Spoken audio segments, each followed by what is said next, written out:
संपूर्ण महाराष्ट्रासाठी अभिमानाची बातमी आहे। नागपूरच्या दिव्या देशमुख ही 64 घराची नवी राणी ठरली आहे। बुद्धिबळ विश्व 2025 चषक जिंकून दिव्याने इतिहास रचलाय। अंतिम फेरीमध्ये तिने भारताच्याच कोनेरू हम्पीला टाय ब्रेकरमध्ये हरवलंय।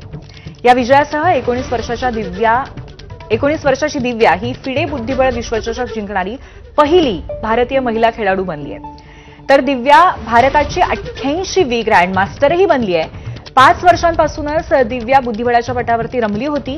विश्वचषक जिंकल्यानंतर भारताच्या एका मुलीच्या डोळ्यामध्ये आनंदाश्रू होते, तर दुसऱ्या मुलीच्या डोळ्यात अंतिम पराभवाचं दुःखही होतं।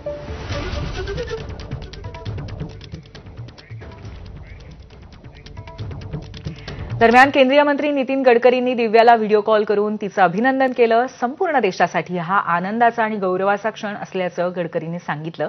तर मुख्यमंत्री देवेंद्र फडणवीसांनीही दिव्याचं अभिनंदन करून तिला शुभेच्छा दिल्या। खूप खूप अभिनंदन, शुभेच्छा। तुझा खूप अभिमान आहे सगळ्यांना।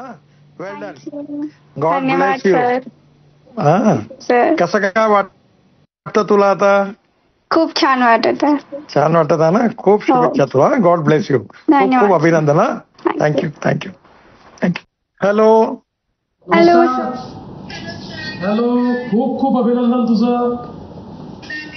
Yes, you have made us proud आणि खूप आनंद झाला। आणि तू जे काही इतक्या कमी वयामध्ये जे काही तू मिळवलेलं आहेस ते खरोखर अतिशय